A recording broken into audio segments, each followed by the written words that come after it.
Still not cut that ending off. So it's a long silence.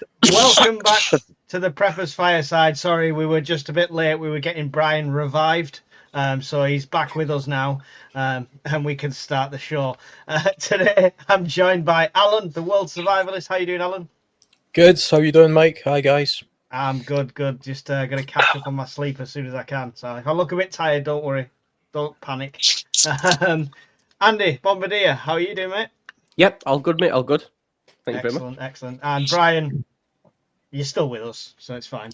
Put that Pepsi down it's a low and bar. drink some damn H2O, please. There's water in it. It's not. There's not. It's 97% chemical. Anyway. So's my waistline.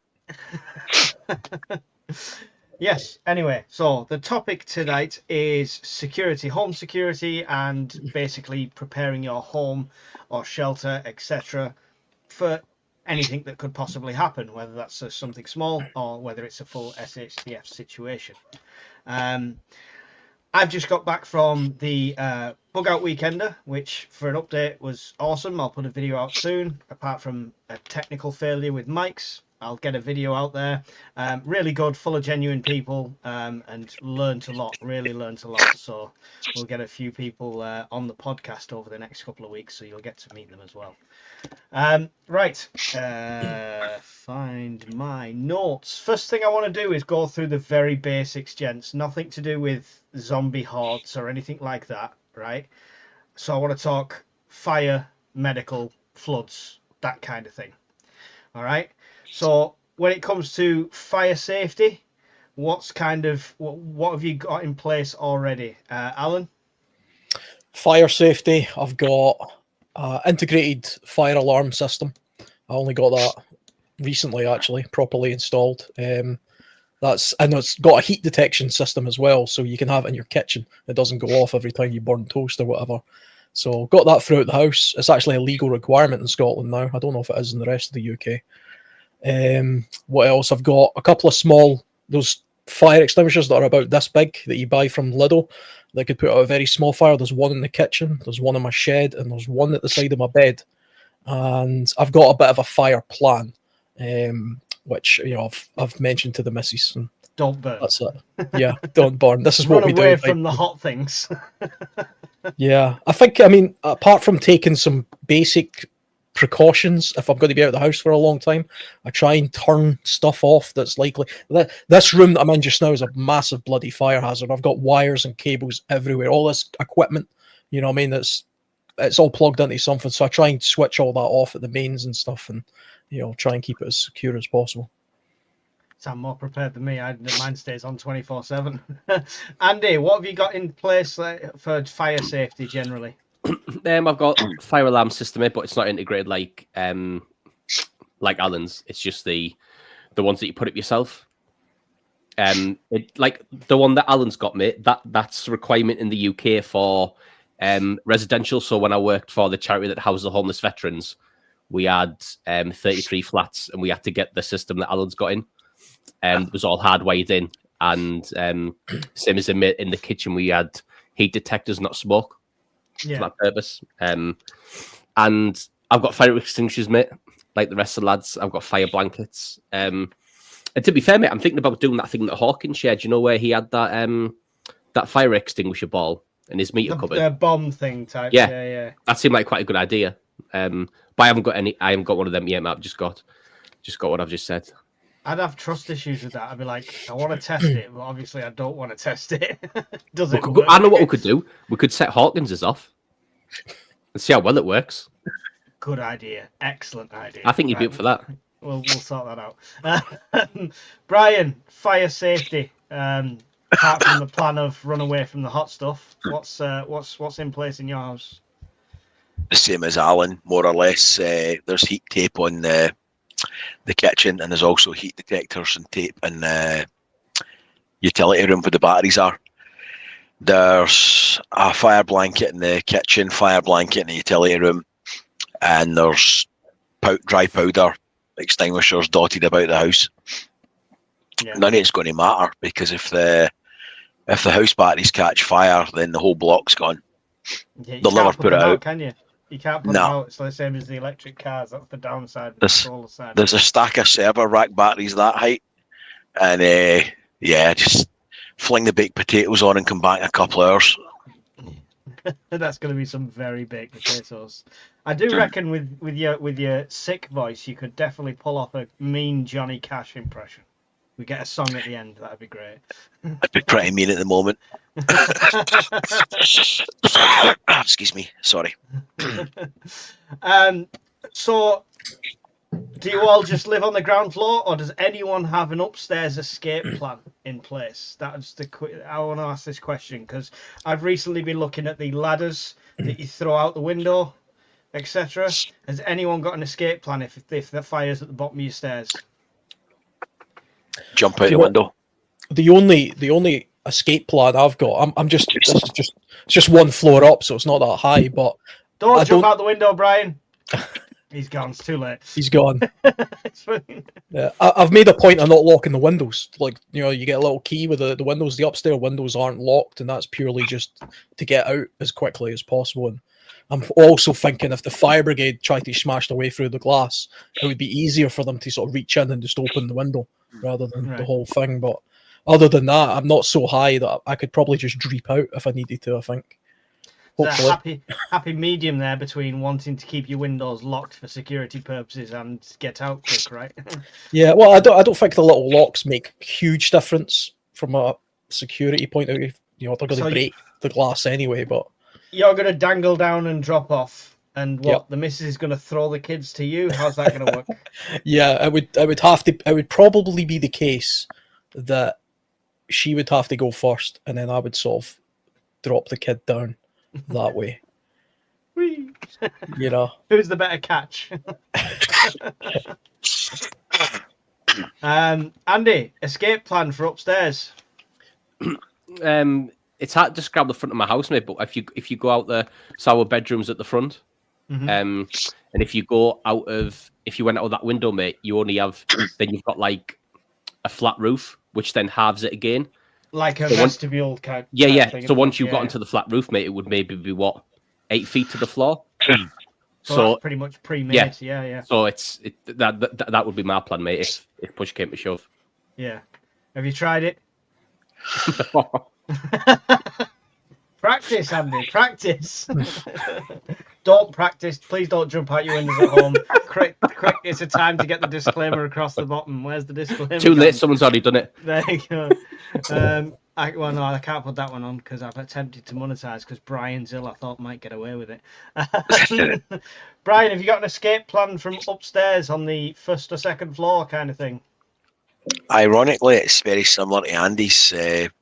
We've got a porch on the front of the house, so you can open 2 windows and get out of there onto the porch, and then at half the distance that you're breaking your legs onto the concrete. With your ankle, you'd need to more than half it. Oh, mate, mine would snap just coming out the window.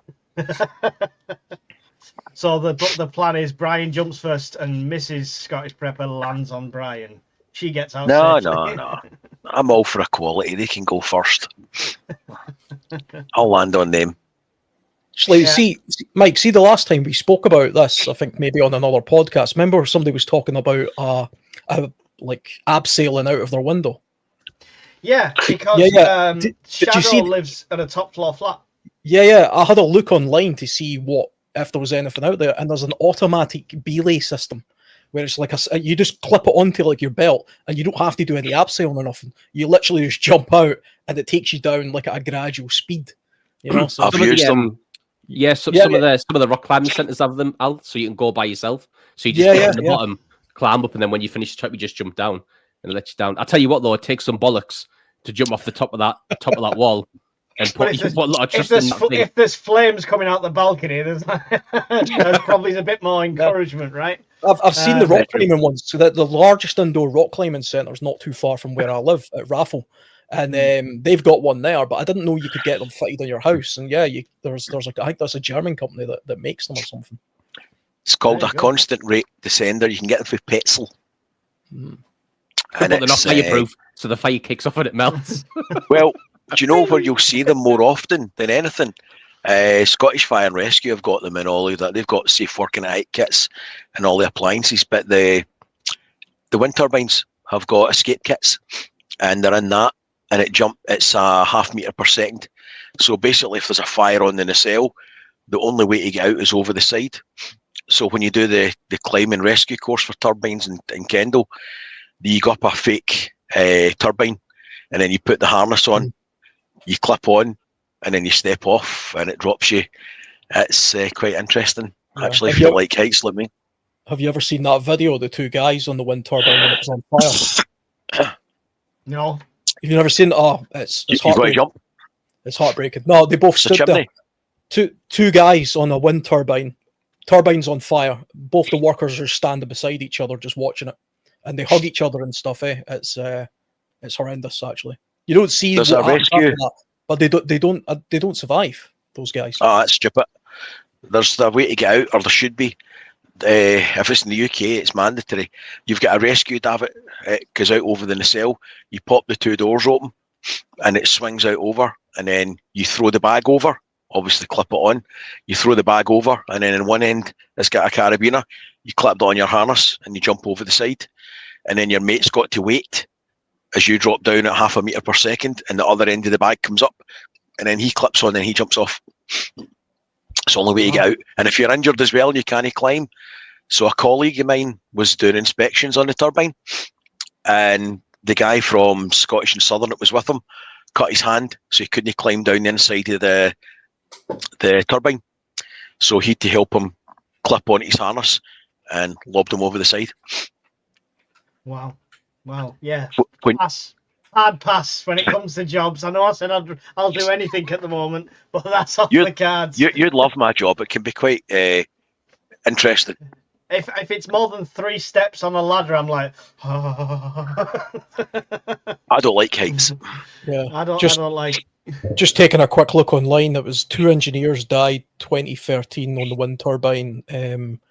Peter Deer, well, I think they're German or something like that, but there's an actual video, and I don't know if they couldn't get to the escape stuff or whatever, because they're right on the end, and you can see the thing on fire, and they're just both standing there, and there's nowhere for them to go, But there's a video of it because the whole thing was videoed, and it doesn't take long. It's a natural chimney.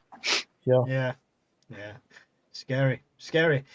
Yeah, I mean, that things like that. Just hearing that should emphasise fire safety to everyone. There's genuinely no excuse, peace times or SHTF times. Not just a case of house fires and stuff like that, but if it is SHTF's time, somebody could throw something burning through a window, anything like that. Cost you less than 20 quid for a 2 kilo fire extinguisher from Amazon, or you can see when they're on offer in the centre aisle of Lidl and stuff like that.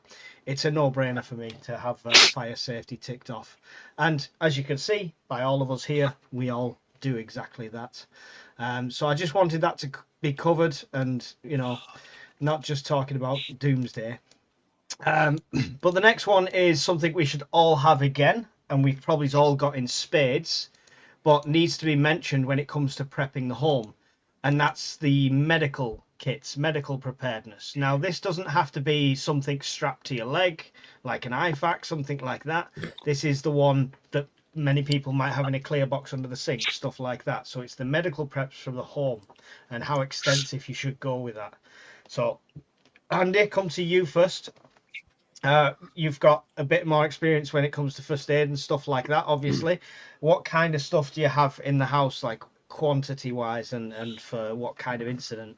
So I've got so every day when I go to work, mate, I take pretty much because obviously we've got stuff at work, but I take my own, pretty much just like a boo-boo kit, mate. It's got steri strips, plasters, Germaline, Savlon, all that type of stuff in there, competing things.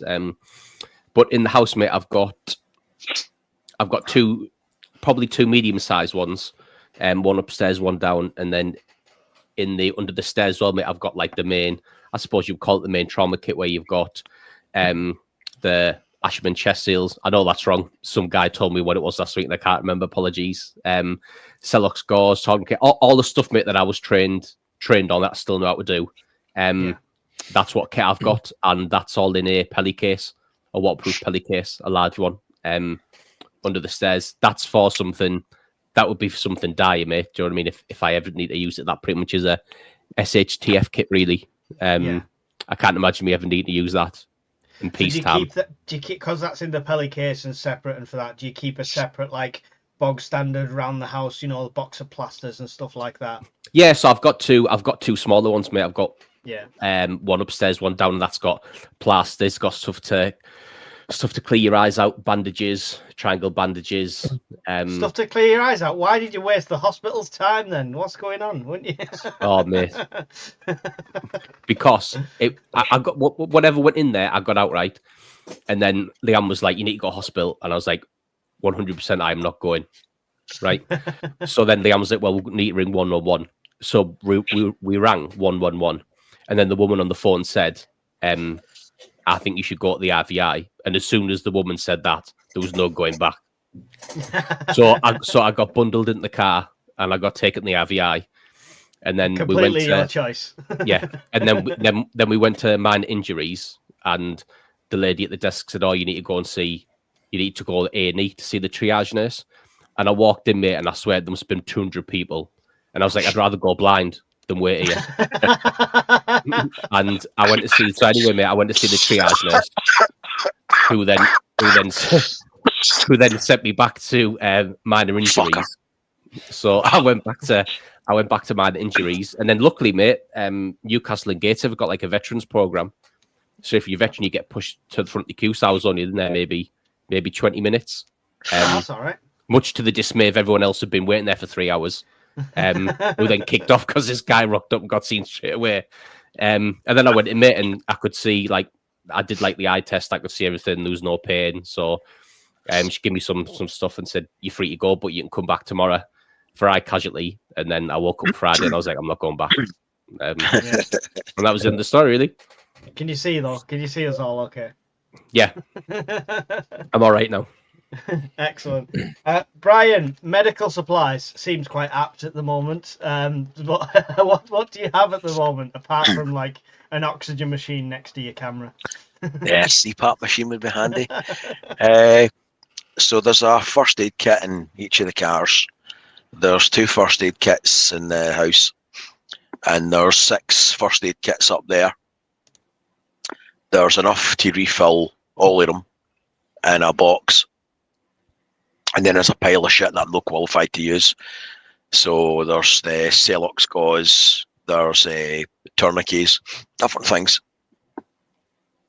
That's one area that I would like to do more about. I've done the basic first aid course 6 times, but I'd like to do the FREC 3 course, which hopefully next year I want to try and get done, because for clarity for everyone else, there's people in the household that do know how to use it, though, right?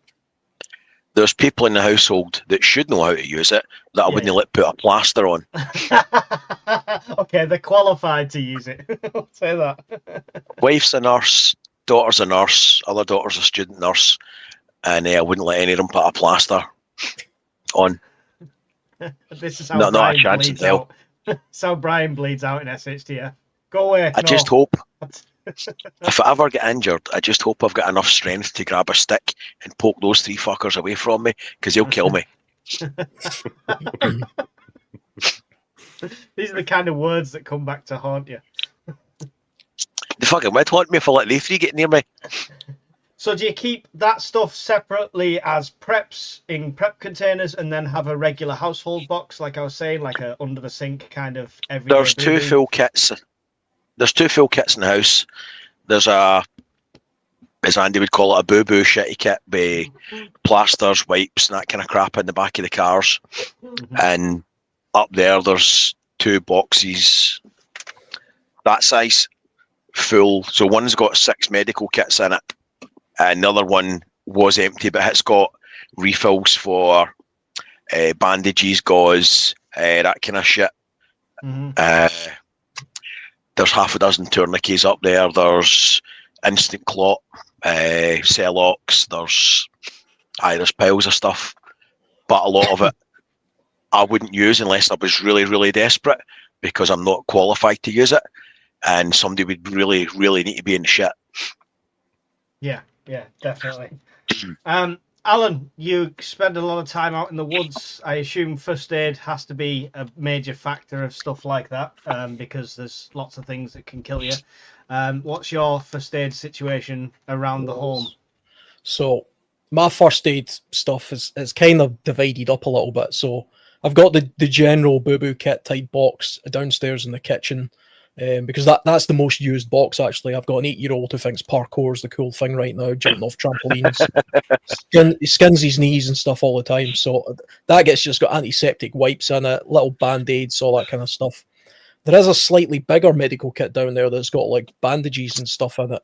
And it's like a medical cabinet, I suppose. So the missus has got all sorts of cough medicines and things that probably don't work in there, and painkillers and stuff. That's in there. I've got a small kit in my car. My shed has got a box similar to the size of Brian's, and the only reason I've got that actually is because I worked for a company that was throwing a bunch of stuff out their storage room, and medical stuff's actually quite dear, and they had a ton of it, and I just took the lot. You know, even stuff I didn't know how to use. So I've got a bunch of stuff down there, SAM splints and everything. You know, and I took the lot and I put it in a box, thinking it might come useful. I could replenish stuff or whatever. From an outdoor wilderness point of view, he's a frigging liar, isn't he? When he came here, he said he wasn't a prepper, and he took it all just in case. That's a prepper. Well, it was just in case I wanted to sell it. You know what I mean? That stuff's expensive. All right. That makes him a klepto, not a prepper. Yeah, that's hoarding. It's not even neatly organised. It's just all piled in the box. But yeah, I mean, the wildernessy stuff, funnily enough, I mentioned this before, my actual personal wilderness first aid kit is minuscule. It's tiny because you can't really do anything to yourself in the wilderness. You can't give yourself a chest seal. There's no point in carrying an Israeli bandage. You know that you're not likely to get those kind of injuries. If you break your leg, well, you know you're not really going to give yourself put a SAM splint and all this nonsense. You have set different stuff for like mountaineering and things like that. I do have an IFAC kit though as well, which does have an Israeli bandage, a chest seal, all those kind of things, and that's purely because I go hunting, and it's a hunting kit for if there's an accident. You know, it's not for me. I'm not going to give myself a chest seal, but if for some reason I happen to be in a place where somebody's accidentally injured that way, that's why I've got that. And I know how to use it as well. So, and I take the first aid courses at work whenever they come up. I always jump at that opportunity just to get my knowledge updated a little bit. Yeah, keeping refreshed is always key if you get any sort of courses. That would be the one thing I recommend. And a lot of preppers will just go out and buy medical kit and just, because I saw Joe Blogs on YouTube get it, so I'm going to get it as well. If you've no idea how to use it, you could do yourself with a tourniquet, and they could do themselves a lot of harm, right? If they don't know where to put it and how to put it. Yeah, you can do a lot more damage, mate, than I mean, to be fair, mate, if at the Scottish meet next year in August, I'll bring my tourniquets, and that'll make people want to go through how to use them. Yeah. I'm more than happy to do that if people want to. And there's a guy in the chat there, mate, called Pilgrim, and he just said there things like quick clot and Celux scores and stuff. He said, yeah, that's true, mate. Oh well, it was when I used it. So it sets, mate, like concrete. So it will stop the bleeding. It'll save your life. But whenever it sticks to, mate, it has to be cut away. So, for example, if your femoral artery in your thigh went, and you put quick clot in or Celux scores, it sets like concrete. So part of your thigh muscle, mate, or your inside of your groin would end up being cut away when they eventually fixed it. And it's grim as it sounds. If that was SHTF and there was no hospital, is that then just delaying the inevitable? Oh, good question, mate. I assume. I mean, yeah, I would assume it is, mate. To be fair, because surely if that artery's closed off, then that leg's gonna die, right? Yeah. So that's what I'm saying, mate. Like everything like that, everything like I said, mate. I've always said, having on here, all the stuff I learned, mate, was never quality of life saving. It was just purely life saving.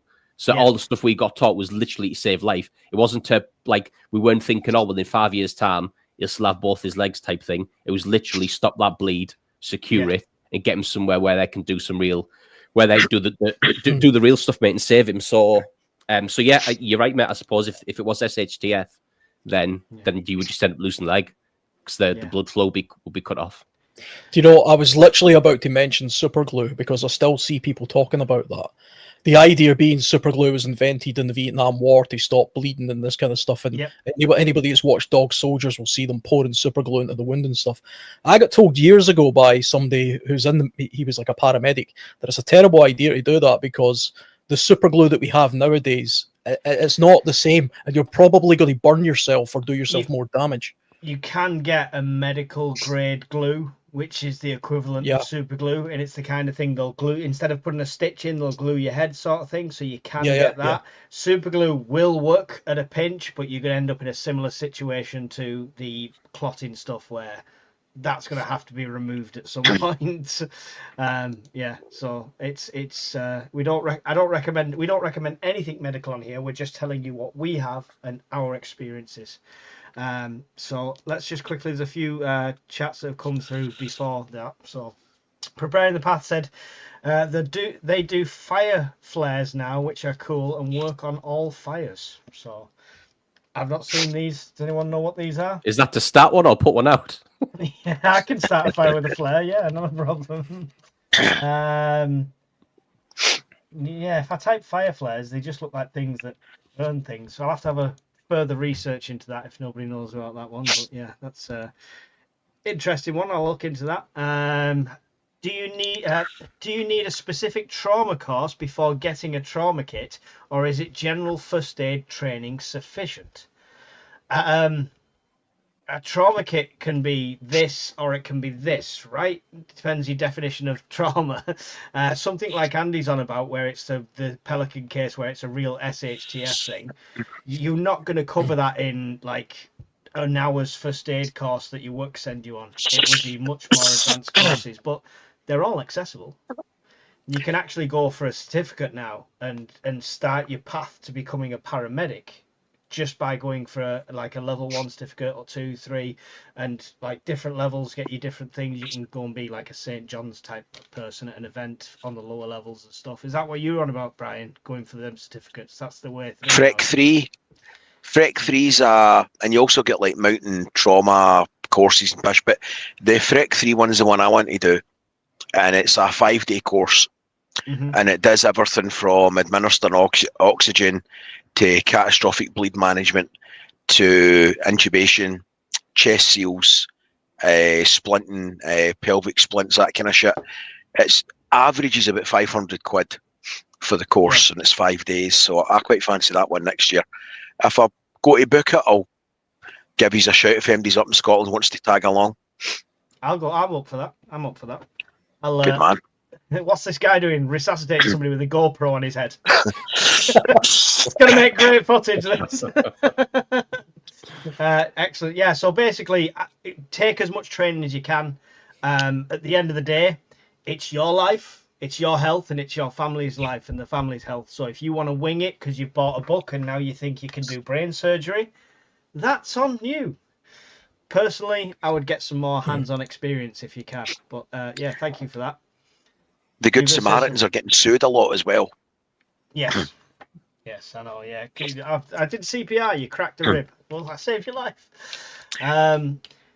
Please, can the topic mention appropriate adaptations for caravans and things that may be applicable for bugging out locations as may need travelling prep options? Yeah, we'll try and cover like bases of that as we go through it. To cover the fireside, if your caravan's on fire, just walk away. It's a write-off. It's probably the best thing for it if you're a Top Gear fan. I have a first aid kit and I'm first aid trained because our daughter was born with a heart condition, but I imagine a trauma kit has a lot more of the basic than the basic first aid items. Andy, do you want to kind of talk us through what your definition of a trauma kit is in this kind of scenario in comparison to a first aid? What extras would that be and what training you think she would need?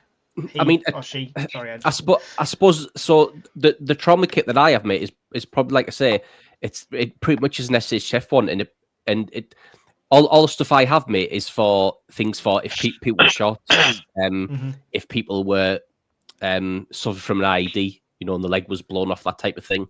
That's all what man's revolved around. And I suppose, mate, to be fair, just thinking about it, you could say it's the same for an RTA or an RTC. Do you know what I mean? All that stuff can still be used. But the trauma kit that I have, mate, would have in it had stuff for clearing airways. It's got the chest seals if you've got a sucking chest wound, like Alan was saying. I've got Celox claws, quick clot. I've got tourniquets. It's pretty much what it says to me. It's anything that's a traumatic injury. Now for me, mate, that would be anything from the way I was trained. Anything that's catastrophic bleed worthy. Yeah. So anything that you're losing an extreme amount of blood, usually, mate, anything. Threat to life, right? Just basically pretty much, mate. Yeah. Life, So pretty much anything in my trauma kit is breathing and blood. That's pretty much it, which covers my kit. Now, obviously, whatever your plan is, mate, or whatever your SOPs are on what you want to do moving forward, that gentleman's trauma kit, mate, might purely be for his daughter's heart condition, which will be a lot different to what mine would be, because obviously I'm fortunate not to have that issue. But to be fair, mate, if he wants to DM me on Discord, I'm happy to list to him what's in my trauma kit if he wants to see what's in mine. And then he can pick and choose what he might want. He might not need everything that's in mine. Yeah, that's good. A great point. We can definitely discuss further things in detail. This is just like a small section of like the security side of things. So, yeah, go and pick Andy's brains in Discord. That's the best option there. But I mean, to be fair as well, mate, I'll bring it up to at the prep meet, mate, in August. I'll just bring it up in the Pelly case, so people can rummage through it and ask me what this is, ask me what that is. How do you use this? What's this for? I'll just bring it to the prep meet, mate, and then everybody can have a look and see what they are and see how they work. Yeah. Okay, cool. Sounds good. I think Roger's booked on as well, who does a lot of the medical stuff. So maybe you two can liaise together. That'd be great. Yeah. To do a double thing with that. Awesome. So yeah, the answer to the question is book the Scottish Prepper meet. There we go. What would you recommend for a car first aid kit? Everything we've just mentioned, scaled down. Because especially the trauma things, I would say, for a car, because you're not likely to be shot and stuff in this country in peace times. I'm not saying you won't, but it's unlikely. Whereas a car crash can create them kind of life-threatening injuries where you might need to quick clot something or something like that. So, but I mean, the bottom line of this is, I would say, training, then buy the stuff to match. So if your level is first aid, buy first aid kit, extra bandages, extra gauze, stuff like that. Yeah. If you want to learn and you want to start putting loads of tourniquets in all your kits and stuff like that, because that's what you see all the preppers and the commandos do, make sure you know how to use it. Yeah. Because it can cause a lot of damage. Thank you, Rachel, for the $4.99 super sticker. That's much appreciated. And even girl before. I mean, to be fair, mate, the question on that question just there, what you should have in a first aid kit for your car, like you said, mate, put in there what you're comfortable, and don't buy one, mate. Don't buy like a ready-made one. Just buy what you need for your car. The thing about the one in the car, mate, for me is it would always be for personal use. Mm-hmm. So if I came across an RTC, mate, I would stop and I'd run over and see what the situation's like. But realistically, mate, if there's an RTC, the paramedics, mate, are pretty good at getting there rapid. Mm-hmm. So if you come across it on the A1, for example, by the time you've stopped, mate, and rang 999 and got them there, they're going to be there, mate, within minutes, realistically. So there's not actually that much for you to do, I would say. And I mean, I've got quite a big kit in the car. I think if there was an accident or something, I would want to, like Andy says, go over and help. And for any reason, if I did have to quickly cover a wound, even if it was just bandaging something, top tip, take a photo. I mean, the guy's going to think you're a weirdo, but take a photo of it before you strap it up, because as soon as a paramedic gets there, he's going to want to see that, right? And if he can show him it, he might not have to take that off until he's somewhere where he can actually stitch it up and stuff like that. To be fair, mate, but one of the best things, if you're adamant that you want a first aid kit in your car and you're adamant that you're going to be a first responder and you want to do stuff, one of the best things to keep in there, mate, is a permanent marker. So, for example, if you were that keen and you wanted to do as much as help as you could, if you put a tourniquet on, say for example it was a left lower leg injury, and you put the tourniquet on and get their bleeding to stop, the best thing to do, mate, is write the letter T on his head and then write the time that you put the tourniquet on. So as soon as the paramedic gets there, he looks, right, the tourniquet's been on, I don't know, 7 minutes. Yeah. and then you can move from there. So if you do want to do it, guys, I would suggest having 1 or 2 permanent markers in your first aid kit for that purpose. Work on yourself as well, mate. If you need to apply it to yourself before you eventually pass out, you can just write a T and write whatever. I mean, some of the tourniquets, mate, have it have like a little white strip on that you can write on. But 9 times out of 10, mate, they get covered in blood and crap. So we always used to write it on the cheek, mate, or on the forehead. Yeah, no, my luck, it'd happen at 11:51, and I'm trying to write it on my own head, and I'll just write the word twat across it or something. Yeah, a dental first aid kit as well. I forgot to mention a little dental first aid kit is quite a good thing to have, just because dental problems are a pain in the arse, especially if you're in a remote location. So even if it's just clove oil, temporary filling, you know what I mean, that goes a long way. Mike's balls. I recommend the balls. If you look for dental fixing kits on Amazon, they're like little plastic balls. They're better than all these stupid pastes that you get in pots. Honestly, they're wonderful.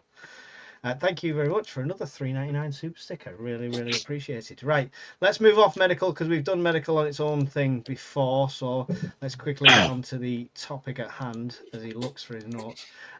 So, quick one. Does anyone live in a flood risk area out of you guys? No. Okay, we will touch on it still. Surely you two do in Scotland. Yeah, it's Never stops you can raining. live top of a mountain. It's still a I'm on a hill. I'm on a hill like this. It doesn't matter. It's Scotland. The worst risk, and I often tell my wife this, the biggest risk when you're on YouTube, right, because of the hundreds of thousands of subscribers that we've got. Bye, monetization. See you later. If you're walking past and people recognise you, there's a flood risk then. Bye, Mike. Sorry. Can you go back to shopping? Back to the coffin. Right, so my father-in-law lives in a flood risk area. He's took some precautions, but we maybe cover that. It was interesting to see some of the stuff he's done because he floods every year. Yeah, I mean, I do want to cover it because there will be people in that situation and stuff. Because I mean, if you're in a flood risk area and you're prepping for World War III, but you don't have a sandbag, then that's the way your thinking's a bit mixed up. We'll come to you in a second, Alan, about him because that might be a good insight. But Andy, wasn't it floods that got you prepping in the first place? Yes, mate, it was. Yeah, back in 2015. The Christmas of 2015. It was when all the floods were on, mate, in York. And to be, it got that bad, mate. They generally thought that houses were going to get washed away. I'm sure a couple of the bridges in York, mate, did get washed away. Did you see anything in place then, like prevention wise? What, down in York? Wherever you were helping out with it. The only thing that, to be fair, mate, it was an absolute shit show down there, and they didn't have anything in place, or nothing adequate anyway. And it literally, mate, guys were turning up, filling sandbags, and just trying to divert water and stop as much water as they could. That's literally all it was, and trying to do damage limitation. There was nothing there in place from local government. That any of the lads saw anyway.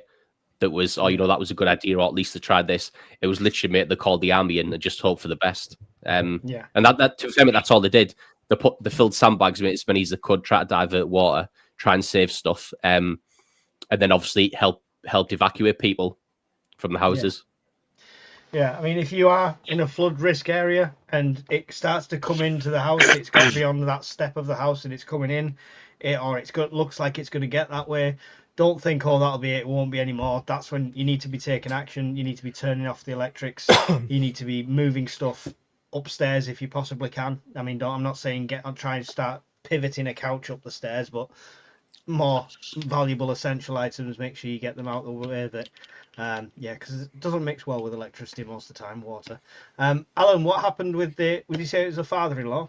Yeah. So I've got a father-in-law that lives in a town in the south of Scotland, and it's right beside a fairly massive river, and it floods every year, and it gets to where he lives every 2 or 3 years by 2 or 3 foot, but it can get much more than that as well. And last time I was down there, and he was showing me some of the preparations he has. He's got the usual sandbags and stuff because he uses that on a little bit of his path, but all his electrical outlets are raised, so they're not where most people's are. They're actually higher up. He has a plan in place where most of his preps that he has, they're all upstairs. Generally, that's just where he stores stuff. He's took the precaution of making sure he hasn't got like carpets that need replaced every 2 years and stuff like that. And he has this thing that I've never seen before, where it's like, rather than use sandbags, he's got these plastic barrier things, and they go into these two slots. Is it the L-shaped ones where the weight of the water stops it going kind back? of, yeah. It does use weight of water, but it also has, he's got these slots that it goes into permanently at his door, and on the, now you have vents at the bottom of your house, and it slots over that as well, and it seals it all up, so the water can actually go like 3 or 4 foot up his house before any of it comes in. He also has these valves like that stop water coming up through the toilet and the sink and things like that, and he has a pump for taking stuff out of like he's downstairs. He hasn't got a basement, but he's got like a utility area that floods quite a lot, and he's got like a pump that pumps that water out over those barriers, and he's used it a few times, and he does always get a little bit of damage, but it's far less than if there was 4 foot of water in your house every 3 years. You know, it's. I mean, if I had to do it more than a few times, I'd be looking at moving. That's what I said as well. That's what I said. It's Dumfries, actually. That's where he lives. So anybody that knows that area, there's a big river that sort of runs through the middle of it. I mean, yeah, it's good advice. So, I mean, we can't really go too far into that if we don't prep for it ourselves. Great Gala said, I've bought a throw line, which is in my car in case I see someone in need of help on water. Excellent. That's a good idea. I'm digging a waterway to divert a possible flood, says Nelly on the land. Definitely, if you've got the time and resources to do so, that's a good, easy, natural way of doing it. I'm in a field at the bottom. We get a top wash at times. So there you go. Cool. Excellent. I remember a guy a few years back who saved his house by digging a moat around it. Now that's prepping. That's it. Did he have a drawbridge though, and people on the ramparts with balls? That's the question. I'm new to prepping, fellow Scotsman here. What app or site do you guys use most commonly and others in the community? Discord. Miss Worm will post the link. Come and join us. Right. So floods, fire. Medical, that's covered. That's the basics. That's what you should have in peace. You should have even if you're not a prepper. All right, that should be the very basics. So, home security. Okay, we're talking about physical security on the house.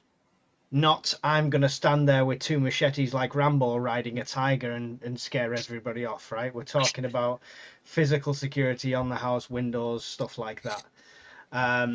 So. One of the things I'll mention first is obviously the film. Actually, before the government gives some good advice. I know. Who is this person? Or how you've changed? You government shill you. I'll get all the comments in this. Let's find the correct window. Yo, Bri. So. This is police.uk, and they actually have some really good advice. I expected to load this up and use it as a sarcastic point of like, oh, just lock your windows, you'll be right. But no, it's got window security on there. Anyone can find this on police.uk, and it's talking about the film that you can put over. Laminated glass or security film is recommended for ground floor and accessible windows. Sash stops. Anyone opening the sash window enough to climb through, which is obviously these cable ones. Anyone who's got kids, they're a brilliant thing as well. And the actual locks. So you have different types of locks on the window. If it's opening in for the old ones, you can have like a little turnkey, but usually they're opening out, so these cable ones are better as well. Key operated locks. Window opening restrictions allowing you to ventilate a home, but make sure it can't be picked or unlocked from the outside. And it goes on to further advice for the burglars have been known to access upper windows via ladders. So that's Alan's escape plan out the window, because they're just going to get in when he's got a fire. And then the door security from the same site is really good. They've got all the points of interest there. If your door has a letterbox, a guard fitted to the rear of your door will prevent someone reaching in with a stick and a hook, getting keys and stuff like that. Also, I've got lockable letterboxes, so if in the bad times you can just completely close it off. Windows, again, if you've got windows in your front door, my first advice would be don't, but if you have, then you can use the same film on there. Spy holes, it points out, obviously, and then deadbolt locks down here. It's great advice from the police. It's almost like they're saying, this is why we don't use battering rams anymore. And then all the different lock systems you can use there. So 2 great pages on the police.uk site and a great starting point. So, still with us, Brian? He's all right. Sorry, excuse me. I need his vitals on screen. Andy, apart from the odd tiger, what security have you got in place when it comes to windows, doors, anything extra? Gorillas. No,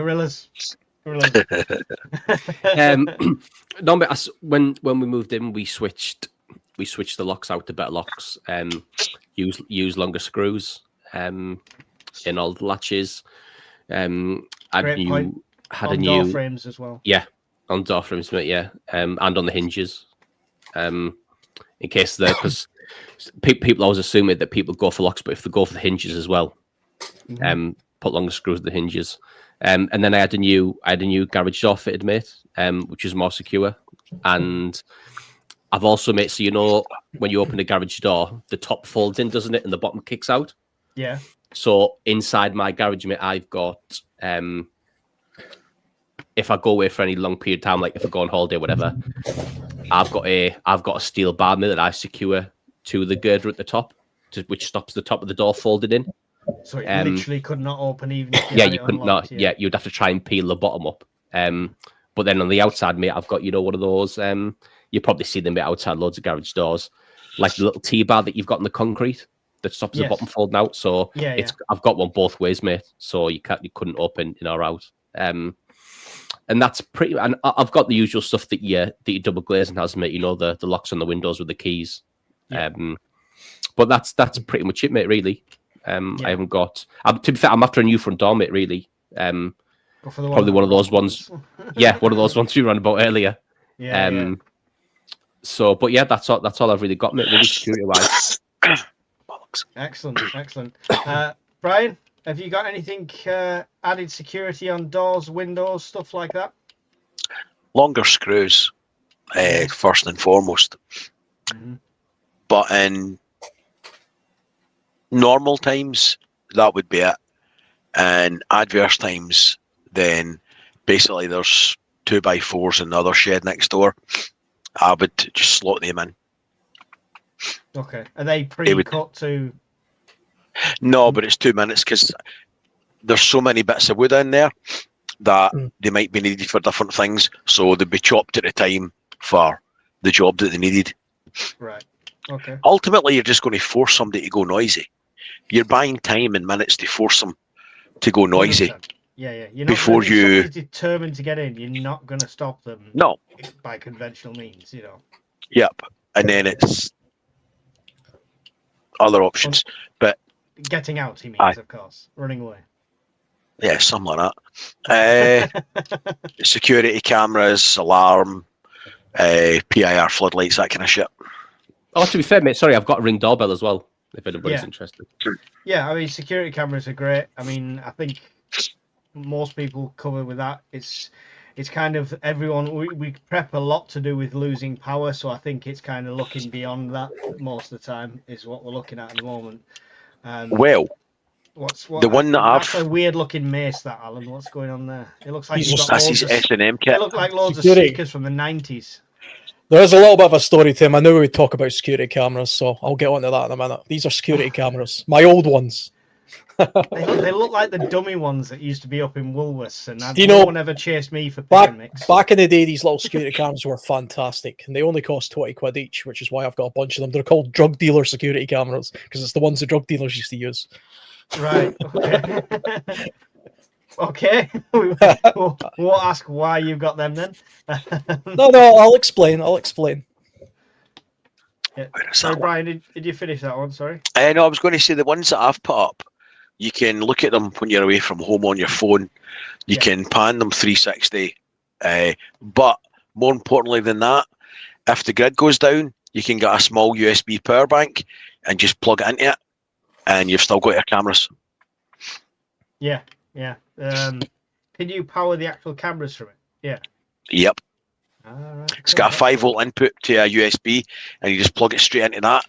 And then, as long as your router in the home's got power, so with your little power bank or whatever, you can still look at your exterior security cameras and slew them round and listen through them as well. Is that internet dependent, or is it directly to the router to the device, so you can do it even Yeah. offline? Right. Yep. Excellent. Yep. Yeah, that's good.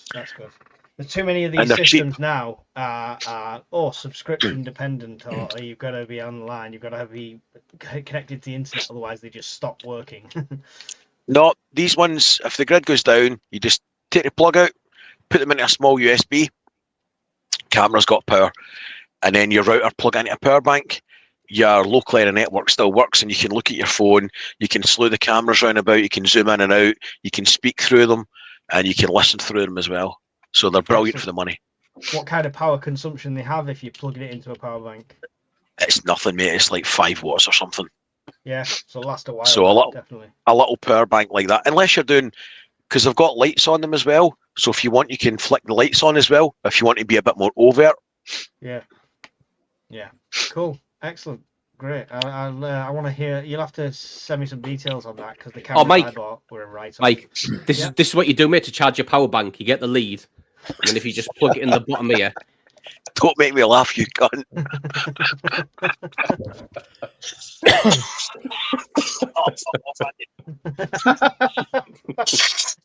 He's killed Brian.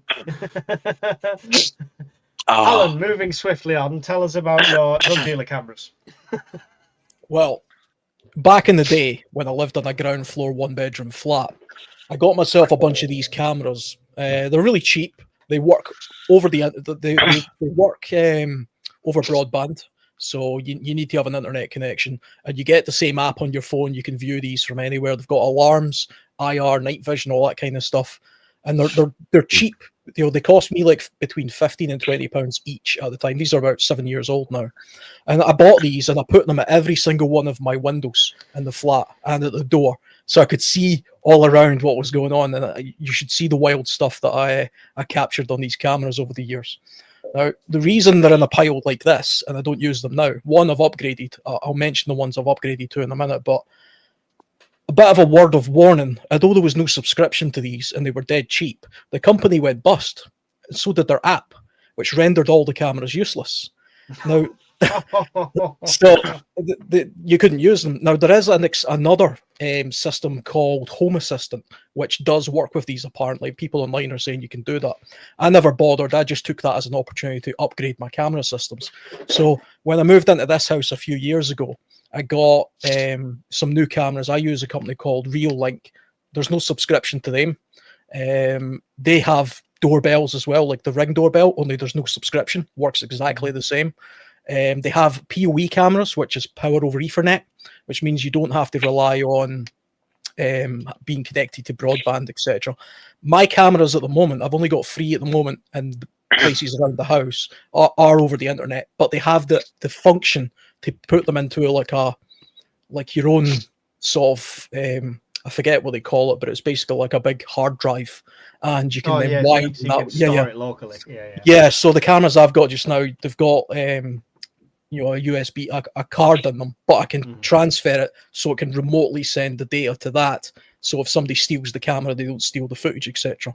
They also have floodlights that you can put on, the exterior of your house that have a camera as well, and they're quite inexpensive. It's a really good company, actually. Reolink, I think they're called. There's a few other ones as well, but they look like the best to me so far. Yeah. It will probably change in a couple of years.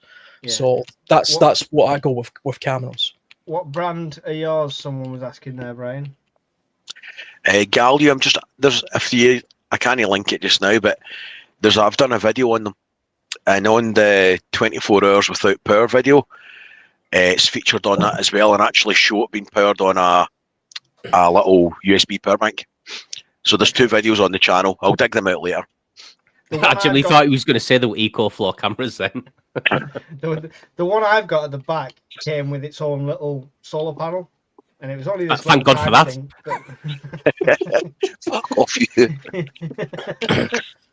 So, one thing. I was just about to say, so I've not needed to charge it since I had it. So thanks for that, Andy. One thing I will say about those real link cameras, if you're buying them on Amazon, they fluctuate wildly in price. So see when Amazon do like a Prime Day or something, they knock like 30% off them straight away, 40%.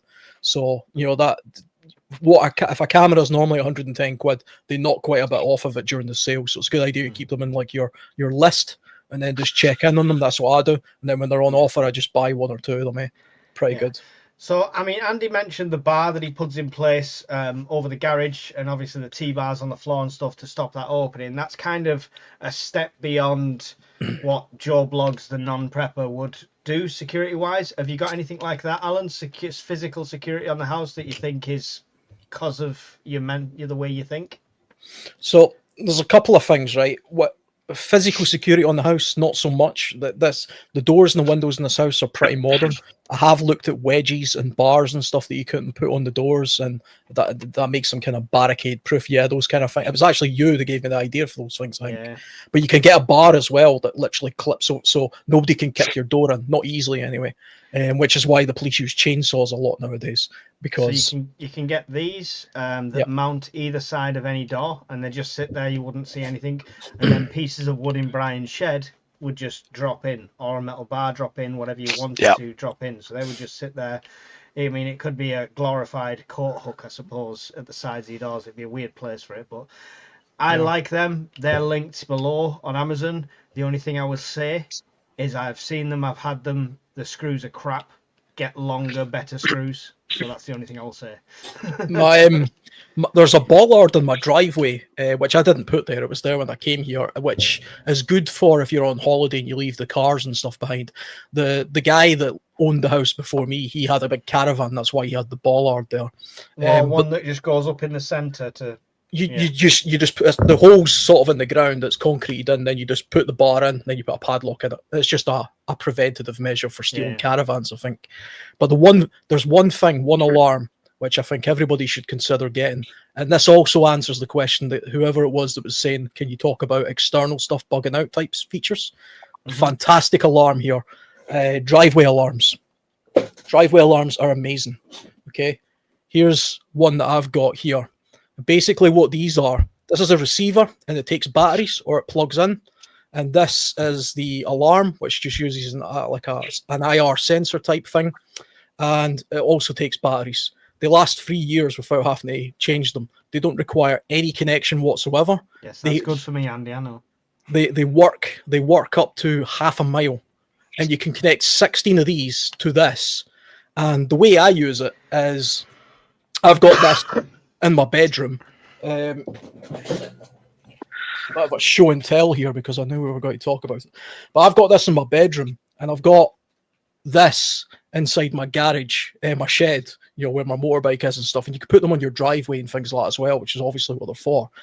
But you hear the noise when somebody sort of opens the door, it makes that ping, and you can place them all over the place, and it makes a different tone based on the noise that it makes. Oh, so you can set a different tone per sensor? Yeah, a different tone per sensor. And because it's like, it says 1, 2, 3, 4, but you can add 16 to it, you can say, like, if you've got a very long driveway, for example, sensor 1 goes off, makes a certain noise, sensor 2 goes off, makes a different kind of noise, your back door makes a different kind of noise.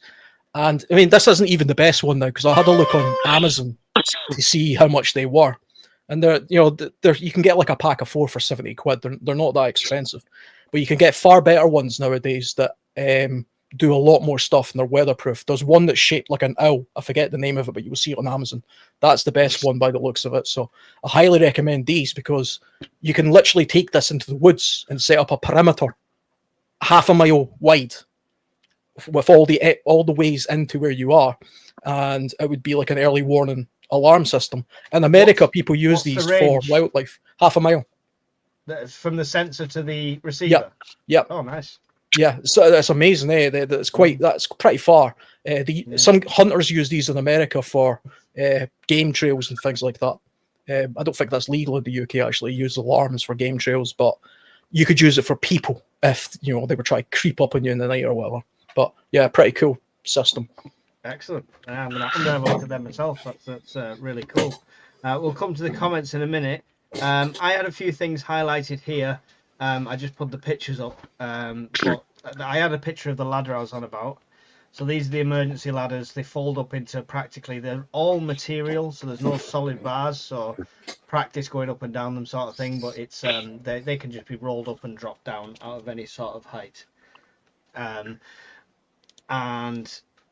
I highlighted this. If anyone knows what this is. Yeah, the tripwire blank fire ones. Yeah, there you go. They fire 12 gauge blanks that are about this big, and you can buy them off Amazon. Like, it's not like something you've got to get from specialists, but like Alan was on about perimeter. These could set up a tripwire and stuff like that. So they're really cool. I mean, a big bang next to you when you're walking up to somebody's camp not just alerts the person, it also probably scares the crap out of the person sneaking up. That's what I've just held up there. They're not as sturdy, so I've also linked solid rubber wedges, right? A wedge, often in the States, people are putting them in kids' school bag now.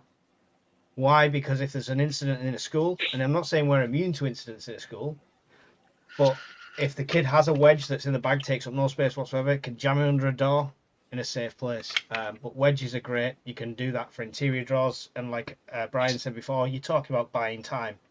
So if you've got an internal door, they've got through the first one, something like this on the internal one is just going to buy you that few extra minutes sort of thing. I showed the bars. This is a temporary lock.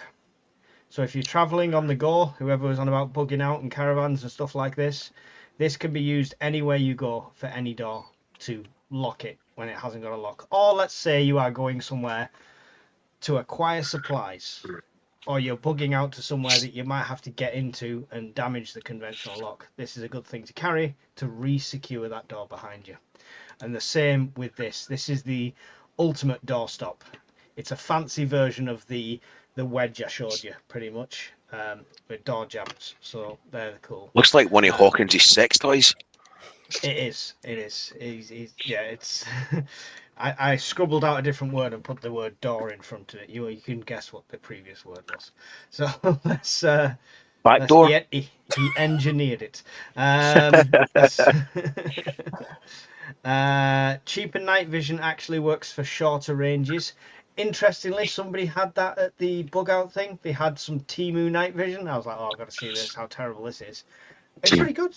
It was light and plastic and felt like if you dropped it from more than a foot, it'd smash into pieces. But once you focused, the little screen was quite high definition, to be fair for it. So that's good. Night vision generally is quite expensive, though. Need to use careful with WI cameras and doorbells that work on 2.4 gigahertz band, as it's very easily disabled with a Wi-Fi deauthorizer.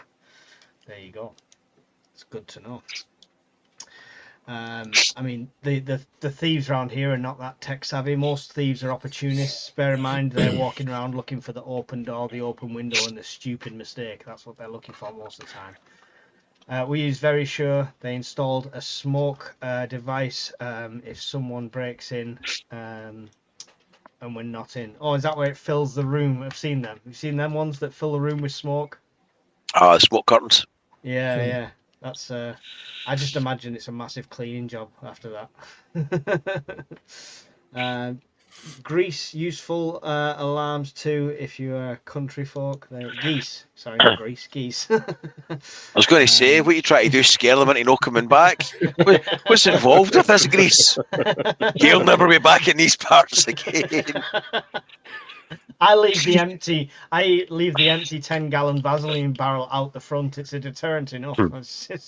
Tell the other Roberts what you saw here. Oh, bollocks. Miss Worm is linking some of the stuff I've said. I'm not sure what door thingies are because there was a lot of door security in there, but thank you for putting the links in there. Oh yeah, there you go. Brian put it up. Galayu 2K security camera outdoor 360 CCTV camera. There you go. It's less than 30 quid. Bargain. There you go. I'm going to star that just so I've got it for after. Just seeing if there's any questions, Jed. What are people's views on these smoke machines that some shops use? They sell them for domestic use now. That's what we were just talking about. What do you think about that, Jed? Do you think filling your own house full of smoke if somebody breaks in is a good idea? No. No, it wouldn't be for me. No. I think I would maybe consider it if I had like a big garage or something. You know what I mean? And you had like a lot of tools, expensive tools, and a camera set up in there. You'd maybe want to fill that full of smoke because it's a snatch and grab deal. They're not really doing that in your house, but they might do it in a garage. You know, Yeah. That's why you see them in jewelry shops and stuff. Yeah. Interesting. I would like to see how much they are for domestic. That's probably the kicker for that one more than Thing is, anything the else. risk versus reward. Yeah. It hinders their vision, but also yours and your family's. So it could hinder your escape and evasion, stumbling about. What turns into a snatch and grab could turn into somebody blindly lashing out with a knife or whatever. If I was going to fill it with smoke, it wouldn't be with that kind of machine. Yeah. Well, I mean, with my luck, it'd probably go off Christmas Day when we're all eating dinner and stuff like that, because we know I'm good with technology and stuff, so I'll forget to charge the smoke machine. My wife's quite good at filling the house with smoke, but generally it involves cooking. Quick, we're being burgled. Get some toast on. We're perfectly safe. It's about 7 o'clock at night. Is that legal in the UK, setting off blanks? Yes. Yes, to a degree. Don't go into the town centre and start setting off blanks. Armed police will take you down very fast. It's a common sense thing, right, at the end of the day. On the railways, we used to have, it was almost the same sort of charge as a 12 gauge. And it was like in a blasting cap. And it had two, like, lead arms. And you put 3 of them around the rails. And that was your last warning that a train was coming to get off the track, sort of thing. And that would go like bang, bang. It wouldn't derail a train, but it would certainly alert you more than anything else if the signalman had fell asleep down the line. But yeah, the tripwire, I wouldn't say it's something you would set up in your house during peace times. You know, the postman takes a shortcut and thinks he's being shot at. It's probably not good for your reputation. It's kind of one of those bug out bag things. Securing a campsite, securing an emergency location, that kind of thing. I think all blanks are legal, and it's the use that's the thing. Yeah, but if it's a replica firearm, that's when it starts to get into where you can use it and stuff like that, right? You technically you don't need a shotgun license to own You can buy shotgun cartridges without a license.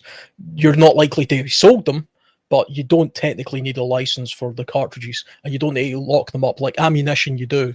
But shotguns you don't. Aye, shotgun ammo you don't need to lock up. Yeah, the ammo, yeah. The shotguns you do, but the cartridges you don't. Does that include when it's a slug? Yeah, shotgun, no, that's different. That's slug. section 1. Yeah, it's different. Right, It's okay. Slugs aren't legal hunting rounds in the UK. I don't believe. Blanks are fire, like used by farmers on bird scarers. Yep, there you go. They used to use them for airsoft a lot in the Dynatech blank fire grenades. Yeah. And 9mm and the 12 gauge. Yeah. Well, with the reenacting, if you hadn't got your shotgun license, you could still be on the artillery crew, and you could have a 9mm Army Colt or Navy Colt, which fired the 9mm brass blanks. You didn't need a license to do that. So there used to be a separate black powder certificate, which I think they might have integrated that now in Scotland into something else. I was getting asked about it a while ago. It's never been something I'm interested in, so I've never properly looked into it. It used to be 2, and there was levels of black powder license. So it's about how much you can hold, because the artillery people had to have and the pyrotechnics people had to have a different certificate, because they were dealing with huge, £10 charges, not just rounds. It raises its heads with shotguns and Section 2 stuff as well, because people will ask how much ammunition you're allowed to store, and it's how long's a bit of string, because it depends on the charges that you've got in them. It'll depend on how much powder you've got in the home. Yeah. Well, this is it. We never really stored it. It was like one or two people in the society that used to store it. But yeah, my stepdad had the black powder license, which was separate from his shotgun license. I can't see any questions on that. Is that the same in England and Scotland? I'm not sure. You'd have to look into that. I'm not really usually not is the answer to that question. If it's anything to do with legal stuff, it's usually different. You have a license for a bloody air rifle in Scotland. Yep. You do, yeah. Yep, you do. Absolute nightmare. Right, cool. Thank you for that. Doors, windows, yep. General blah blah blah blah blah blah. So the next one is like visual security and more in after it happens kind of thing. So we know what kind of security you guys have had. So everyone's making notes so they can come and rob you and steal your beans after SHTF, because obviously you're sharing all your knowledge. But outside and visual security, will anything change for you if something happens? I've heard people talking about rolling out razor wire, sandbagging, boarding up windows, etc., etc., etc. Do you have plans in place for stuff like that? We'll come to you, Brian, first this time. Yes, but it's a trade-off, and it would depend how bad things actually are. The more overt you're, so in peacetime, it'll be passive and visual deterrents. So there'll be passive deterrents that aren't going to actually do anything. There'll be visual to deter.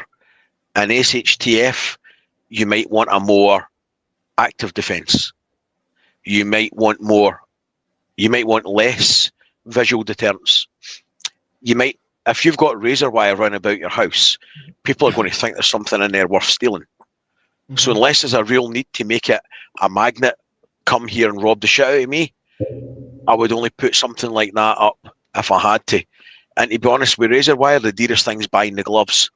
The razor wire's cheap as shit. Yeah, you can get some anti-cut gloves quite cheap now, so they've come down a lot with stuff like that. And not full chainmail, but this fancy material that's supposed to work. So, but it's a trade-off, in my opinion. It's a trade-off. Yeah. So it depends kind of what situation you're at and what level. If people are marauding about and they're actively going door to door and kicking things in and stuff, then you would push your perimeter out past the walls first and foremost and try and slow them down before they get to the door, and then potentially more active defences would be involved before they get to the door. Yeah. Alan, visual deterrence? You got machine gun nests on the garage, anything like that? As much as I'd love that, not really. I mean, it's kind of like what Brian says. It's like the OPSEC scenario, isn't it? I mean, you don't want to draw too much attention to yourself if you're the only person doing it. If you're the only person in the street with barbed wire around your house and boards on your windows, you kind of draw attention to yourself. So it would depend on the situation. I mean, did anybody see the pictures of the Notting Hill Carnival before it took place? All the houses along the route boarded up their doors and their windows and put big fences up and all that kind of stuff. And they do that every year now because they know that peaceful, carnival usually results in every store window and house window getting smashed up and doors getting kicked in and multiple people getting stabbed and stuff. So every year those people prepare for that because they know that's likely to happen. But you should have some exterior deterrence because like a burglar, for example, if he's casing your house, he's not just going to be casing you, he'll probably check the whole street. So if he's walking about and he sees a row of 10 houses and 5 of them have got Ring doorbells and a little flashing alarm, and decent looking doors, and then the other 5 have got absolutely nothing, some cheap one glazed windows or something, they're going to narrow it down to the point of, well, he's got a dog sign in the window. I don't know if he's got a dog or not, but I'm not going to bother, so I'll just move to the next one. He's got a Ring doorbell, this guy's got it, and so it's like the happy medium thing. But depending on the situation, I would always just ramp up and ramp up and ramp up. Eventually, I can see a point where I'm standing at the end of my driveway like a crazy person on a rocking chair, staring at people as they walk past. But you know, at what point that's at, I don't know. That's just a Tuesday for Brian. Yeah, I mean, it depends where you. Sometimes a Friday. It depends where. Yeah, it depends where you live as well. That first house I was talking about, that was a bit of a sketchy area. That's why I went out and bought 10 cameras and surrounded my flat with them. You know, because there was comings and goings all the time, and I was on the ground floor, so I felt vulnerable. So I prepared myself as much as possible. Where I live just now, it's a bit quieter, so I'm not so gun ho about it. So do you have the question's more so, do you have like a shed with defenses in that you could deploy, or is it just going to be winging that as it goes along? I would have to wing that. I don't have a shed with like barbed wire at the ready or anything like that. I don't have nothing like that, no. Yeah. Andy, visual deterrence and stuff further afield, if it was actually getting like a Larry SHTF situation, do you have plans in place? Do you have further from your front door defenses? I've got stuff for the I've got stuff pre-cut, mate, for the windows. Okay. But that's more so mate, for if the riots happened again. Do you know what I mean? And there was people and more civil disobedience, really. To protect the windows, mate, and protect the property. And then also when you come through my front door, mate, you've got maybe, I don't know, 3 foot before you hit the stairs. Yeah. So I've got different lengths of wood pre-cut there, mate, that would go along the bottom, middle, and top. And then they would just get wedged into various points on the stairs, onto the treads. Okay. Yeah. So I've got stuff like that, mate, but I haven't got anything like like people in the chat, mate. I haven't got barbed wire or anything like that. I've got nothing set up in that instance. So I mean, all of you kind of in the similar sort of boat. Do you think if it was, I mean, we're watching the news like hawks at the moment, both mainstream and non-mainstream, because we know there's stuff all over the place on the edge. If it was getting closer to that, do you think a trip to B&Q would be in order for any of you to get things like that? Yeah, yes, definitely. Yeah, definitely, yeah. So it's definitely on a plan list more so than a physical prep. I don't think you should ever write anything like that off. You should always be prepared to go like full lock-in mode if you really need to, and yeah, you should have a plan in place to like board up your windows and lock your doors properly and stuff like that. You know, for a guy who says he's not a prepper, Al, you say prepared an awful lot. Said this. I don't have the stuff, therefore I'm not a prepper. I'm just thinking about it. Vanessa, when we were talking about the shells and the ammunition, said, "Can you do reloading in the UK?" I think she means where you can make your own shells. Yeah. You can do that, yeah. I assume it falls all under the same licensing and stuff like that. It's an expensive hobby. It's an expensive hobby, is what that is. Yeah, that's more expensive than just buying it, I assume? No, it's cheaper than buying the rounds, but the initial outlay. Yeah, to get started kind of thing. Yeah, cool. But yeah, we can do it. Thank you for the question, Vanessa. Polonium says, get a beware of the dog sign, whether you have a dog or not. It is literally a quid from a pound shop. And make sure you get it with like a nice, scary-looking dog, not just like a Chihuahua. Just one on that, Mike. When I lost my German Shepherd, 2 years ago. My German Shepherd, mate, was by far the best prep that I had. Yeah. For house security, because he would know miles ahead of time if somebody was coming to the front door. Yeah. Definitely. And he was big, so he was 50 kilos. He was a huge dog, mate. And you could open the front door and he would run at people and they would soon run off. Yeah. And obviously when you would walk around the estate, mate, people would cross over the road. So he was the best prep, mate, really, in terms of... And to be fair, mate, dogs in general, I think, are good preps for that type of thing. Like Alan was saying, mate, if they go at the front door and hear a dog barking, it's easy just to go next door, mate, where there is no dog. Yeah, that's it. It's just another threat that they don't have to deal with. A sign's a great thing, like Polonium says, cost you £1. Having a dog, an actual dog, is probably... Funnily enough, see that alarm I was talking about earlier, the driveway alarm, the one that's shaped like an owl, which I can't remember the name of, but you'll see it. It has a feature that barks like a dog. So does it bark like a dog, or does it bark like a cheap speaker trying to? No. It's the alarm itself. The one that you put outdoors just activates a device that's plugged in indoors. You can put it in your hall, and it actually sounds like a dog. So somebody walking by your garden, it would sound like a dog in the hallway. if you don't have a dart. That's cool. That's cool. Preparing the path. This is one for you, Brian. Says me in a gimp suit at the garden. That will stop anyone. So just so everyone aware, he is Never a no. So he's an ex-Royal Engineer. So now That you know, explains- guys, what they that get up to explains. in their spare time. This is a good one, and this is something I've thought about when it comes to like if I'm got the off-grid land and stuff. When I've been looking at country lanes and how they're laid out, Nelly on the land says I've earmarked trees to block paths that can be cut away after the threats have gone. I've seen a few people that have discussed this kind of thing, especially when they've got like a single track country lane that leads to their property. To fell a tree is a massive security thing, especially for vehicles and stuff. It's not an easy to get through. So thank you for that one.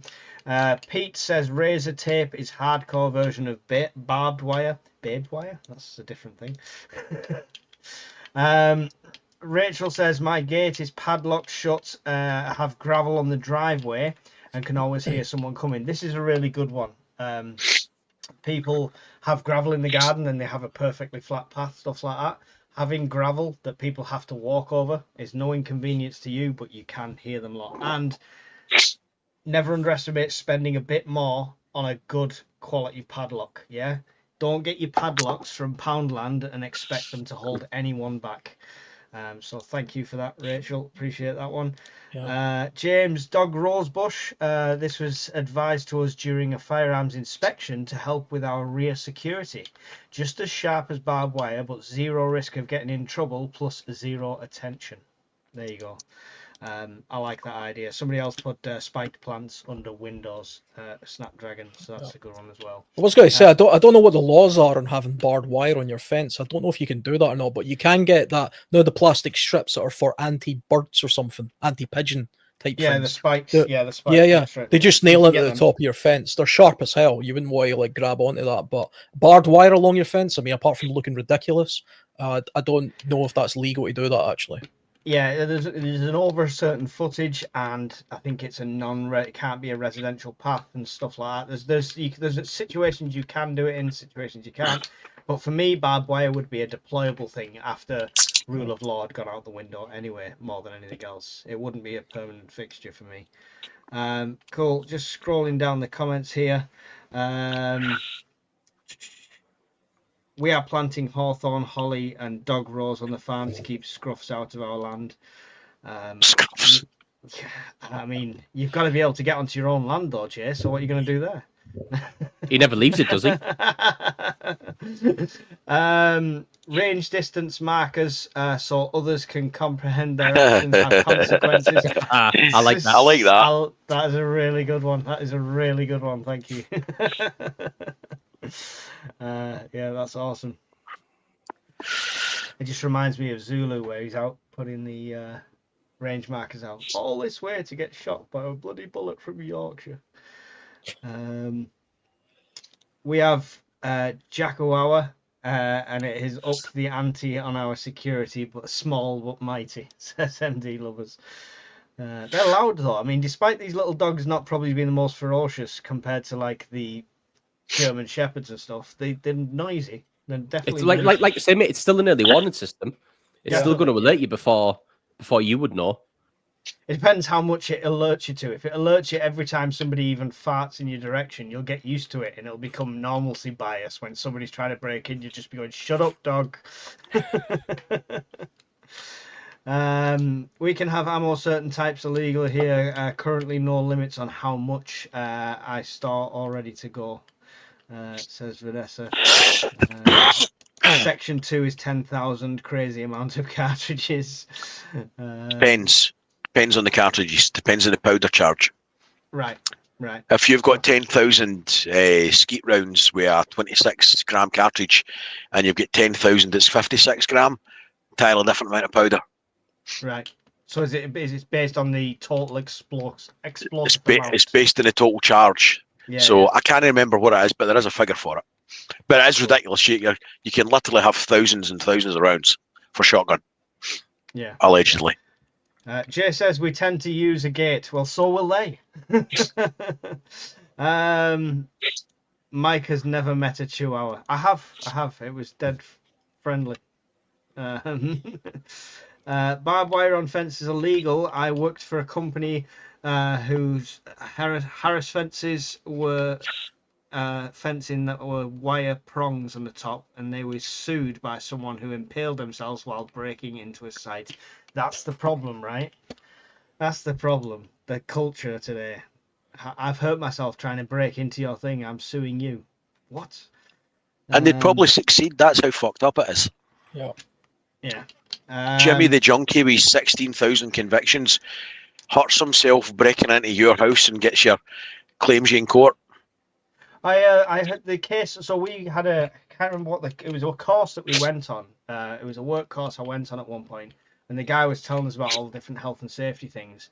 And it was a case in the States where somebody had broke into somebody's house while they were on holiday, and they'd been rooting around the house, getting all stuff, putting it in bags because they knew they were away for 2 weeks. They'd taken the time, kind of thing. They went into the garage, which automatically closed behind them, and had no way of opening it from the inside the garage. Right? Couldn't get out the garage door. There was no release for that, and he couldn't get out the door. Survived off a tap that was in the garage and a bag of dog food for a week till they came back and found him. He sued them and won for having an unsafe garage. Fuck. Did they charge him for the dog food and the water then? Yeah, they had to take that cost back. Yeah, madness. Absolute madness. Cool. I think we're towards the end of the questions now. The only other thing, blah, blah, blah. So the other thing is just common sense, really. Don't leave your valuables on display. Don't have. I love going past people's houses at night when they've got a 62-inch TV that is pointing towards the window. It's like, come and rob me. So just a bit of common sense. Any extras on security, gents, before we end tonight? Can I just add one tiny caveat? Of course. Don't do anything in rule of law that would see you locked up when you should be out helping your loved ones when the shit does hit the fan. Yes. So don't do anything stupid. Don't have anything stupid. Don't break any laws, because if you're locked up in jail, then who's going to look after your family? Yeah, definitely, 100%. Get yourself an IKEA lamp. That's the way ahead. A heavy IKEA lamp. Put it at the bedside. Fuck off, yous. Honestly, if I get through this without fucking joke. So there we go. Don't be an idiot. Buy a lamp. Andy, have you got any final additions on security?